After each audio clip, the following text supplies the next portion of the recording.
अस्सलाम वालेकुम स्टूडेंट्स, मैं हूं आपके टीचर सर मोहम्मद इमरान शेख। और आज हम अलीम अकेडमी के प्लेटफॉर्म से आज फर्स्ट ईयर क्लास का चैप्टर नंबर 2 एटॉमिक स्ट्रक्चर। और एटॉमिक स्ट्रक्चर में आपके पास बहुत इंपॉर्टेंट टॉपिक आता है बोहर एटॉमिक थ्योरी। और बोहर एटॉमिक थ्योरी में आपके पास कुछ न्यूमेरिकल्स आती हैं कि जिसमें आप हाइड्रोजन एटम का कैलकुलेट करते हैं, एक में रेडियस और एक में आप कैलकुलेट करेंगे वेव नंबर। तो यहाँ पर हमने दो एक्सरसाइज में से हमने क्वेश्चन उठाए हैं। और एटॉमिक स्ट्रक्चर में चैप्टर नंबर आपके पास 2 के अंदर पेज नंबर है 49 और इसका है क्वेश्चन नंबर 1। और इसमें आपसे कहता है कि आप रेडियस कैलकुलेट करोगे किसका, फॉर हाइड्रोजन एटम के थर्ड ऑर्बिट का। और यहाँ क्वेश्चन में हमें बोहर कांस्टेंट की वैल्यू यहाँ पर गिवन है। आसान क्वेश्चन है। अगर हम यह देखते हैं हमारे पास कि आपके पास कहा जा रहा है कि भाई आप यहाँ पर कैलकुलेट करोगे क्या चीज़, आप कैलकुलेट करोगे रेडियस। और रेडियस आप किसका कैलकुलेट करने जाओगे, आप कैलकुलेट करने जाओगे हाइड्रोजन एटम के किस ऑर्बिट का, यानी कि आपसे वो कह रहा है ये थर्ड ऑर्बिट का। भाई नंबर ऑफ शेल थर्ड आ जाएगा। और बोहर कांस्टेंट की कांस्टेंट वैल्यू आपके पास यहाँ गिवन है 0.529 और ये दे दी इसने आपको एंगस्ट्रॉम में। और ये ए नॉट कह रहा है किस चीज़ को, बोहर कांस्टेंट को। तो आप अगर आपको किसी भी आपके पास शेल का अगर आपको रेडियस निकालना हो तो एक शेल का रेडियस तो यहाँ पता है, फर्स्ट शेल का हाइड्रोजन एटम के फर्स्ट शेल का रेडियस कांस्टेंट आपके पास गिवन है 0.529 एंगस्ट्रॉम। ये हाइड्रोजन एटम पर बात कर चुका था कौन, बोहर। तो अगर आपको ये स्टैंडर्ड मालूम हो गया तो अगर आप किसी भी शेल का अगर आप रेडियस निकालने जाओगे तो इसके लिए आपके पास फॉर्मूला है। और फॉर्मूला है भाई, हम यह कहते हैं हमारे पास सॉल्यूशन में फॉर्मूला है हमारे पास R is equal to a naught multiply by n square divided by z. ये हमारे पास फॉर्मूला दिया गया था कि अगर आपको एक एटम का अगर फर्स्ट शेल का हाइड्रोजन एटम का अगर रेडियस मालूम है तो अगर मुझे किसी भी शेल का रेडियस निकालना हो तो आप आसानी से निकाल सकते हैं। यानी कि r is equal to a naught की वैल्यू है 0.529 मल्टीप्लाई बाय फॉर शेल हमारे पास कौन सा है, थर्ड। तो भाई 3 पर आप क्या कर देंगे स्क्वायर और डिवाइडेड बाय हाइड्रोजन एटम का एटॉमिक नंबर कितना आता है। अगर आप चाहें तो यहाँ लिख दें, भाई डेटा में ही लिख दें, अगर मेरे पास हाइड्रोजन एटम है इसका एटॉमिक नंबर कितना आ रहा है 1। तो सिंपली 3 का स्क्वायर 9, 9 को मैं मल्टीप्लाई कर दूंगा 0.529 से, तो मेरे पास ये रेडियस निकल कर आ जाएगा। एक्सरसाइज का हमारे पास ये क्वेश्चन है। और अगर जो भी मेरे पास रेडियस निकल कर आएगा इसको मैं किस में दिखाऊंगा, एंगस्ट्रॉम में। तो 0.529 मल्टीप्लाई बाय 9 यानी कि 3 का स्क्वायर आ रहा है 9। तो मेरे पास इसका आंसर आ जाएगा 4.761, 4.761 वही आ जाएगा एंगस्ट्रॉम में। एक आसान सी हमारे पास ये प्रॉब्लम आ रही थी जो कि हमें अक्सर एनुअल एग्जाम में मिलती है। ऐसे ही एक और क्वेश्चन आ गया और वो आपसे कहता है कि भाई मेरे पास सेकंड क्वेश्चन में आपसे कहता है कि भाई फोटोन ऑफ वेव आपको गिवन है। तो अगर हम यहाँ देखते हैं भाई, अगर हम इस क्वेश्चन का अगर हम डेटा बनाते हैं तो भाई हमारे पास कहा गया फोटोन ऑफ वेव नंबर। तो वेव नंबर को आप कैलकुलेट अगर आपको दी गई है तो कैलकुलेशन करके गिवन है हमारे पास, भाई वो गिवन है 23 10⁻⁴ कितनी है हमारे पास 5। और ये दी जा रही है हमें मीटर इनवर्स में। तो वेव नंबर को आप रिप्रेजेंट करते हो वी बार से। और कहा गया कि भाई इस इमिटेड, ठीक है, when electron undergoes a transition from a higher energy orbit to n2। यानी कि आपके पास ये कह रहा है कि मैं आपको दे रहा हूं n1 की वैल्यू मैं आपको दे रहा हूं 2। और कहां से आ रहा है, transition from a higher energy, from a higher energy. तो यानी कि आपसे मालूम कर रहा है n2, n2 आपसे कह रहा है कि आप कैलकुलेट करो। और ये कहां पर आया, इलेक्ट्रॉन जब इमिट हुआ तो भाई कह रहा है 2 n इज इक्वल टू 2। तो ये हायर एनर्जी ऑर्बिट आपसे मालूम कर रहा है। तो हायर एनर्जी ऑर्बिट को किससे कहते हैं, आप रिप्रेजेंट करते हैं n2 से। तो ये जो n इज इक्वल टू जो 2 करके दिया ये क्या था, लोअर एनर्जी। तो लोअर एनर्जी को आप बताएंगे n1 से।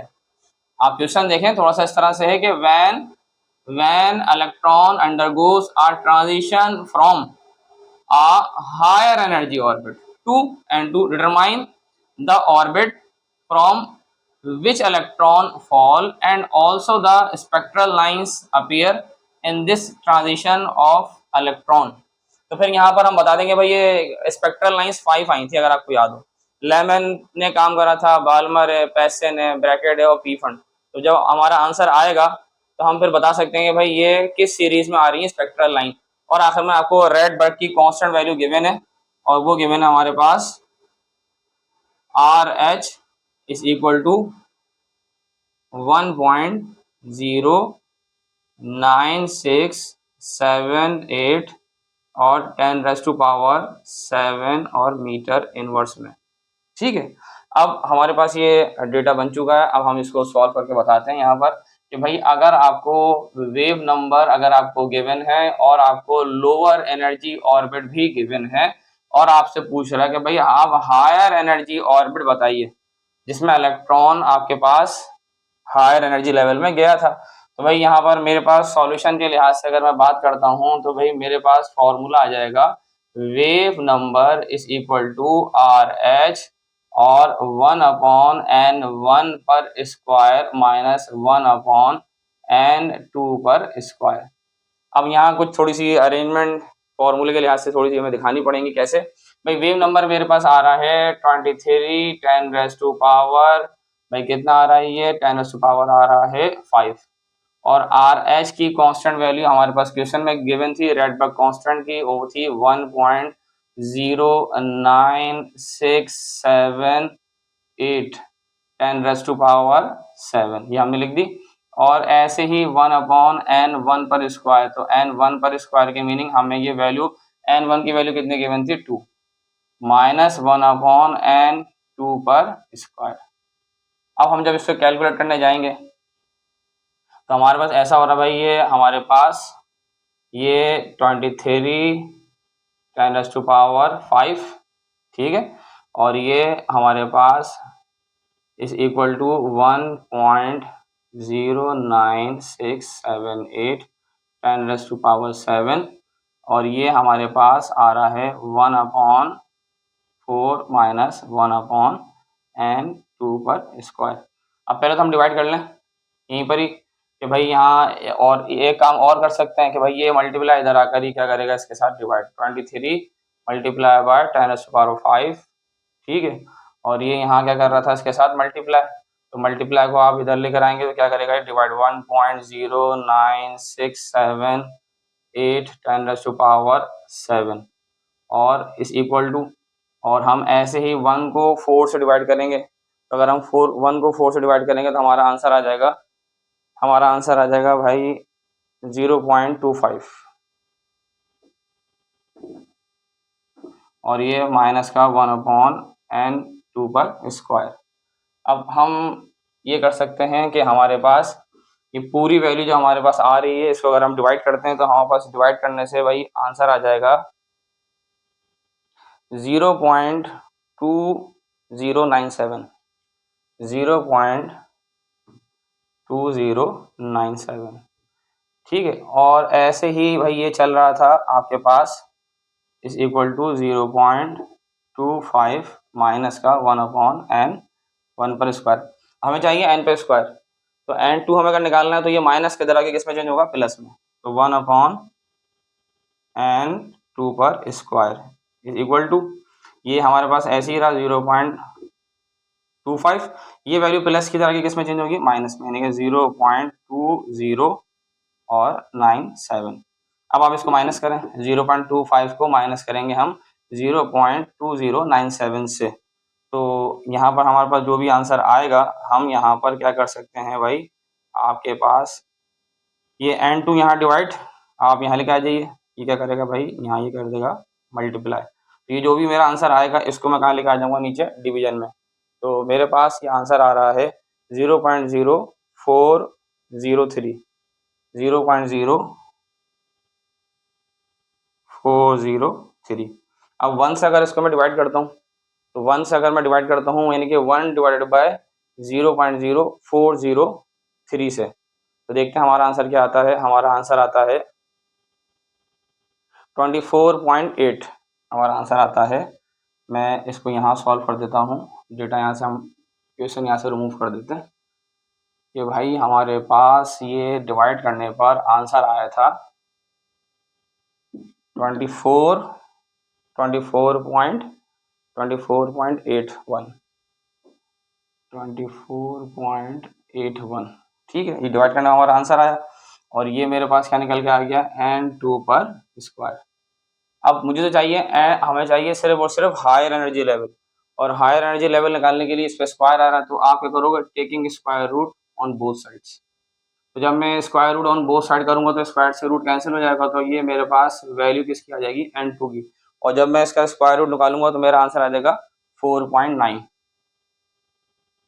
तो 4.9 की मीनिंग अप्रोक्सीमेटली आप कितना आंसर ले लेंगे, आप ले लेंगे N2 का आंसर आ जाएगा 5।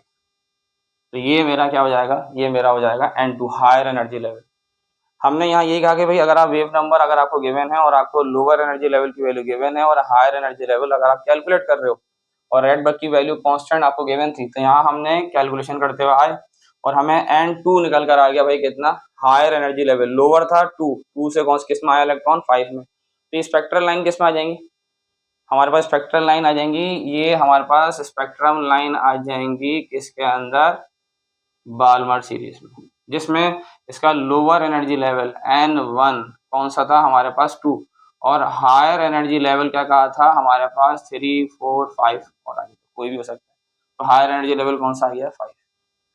हमारे पास एनुअल एग्जाम के लिहाज से इंपॉर्टेंट क्वेश्चन था, अक्सर आता है हमारे पास। ठीक है बच्चों, अब इसके अलावा अगर आपको कोई और भी अगर टॉपिक समझना हो तो आप कमेंट कर दीजिएगा, वीडियो को लाइक भी करिएगा, सब्सक्राइब भी करिएगा। अल्लाह हाफिज़।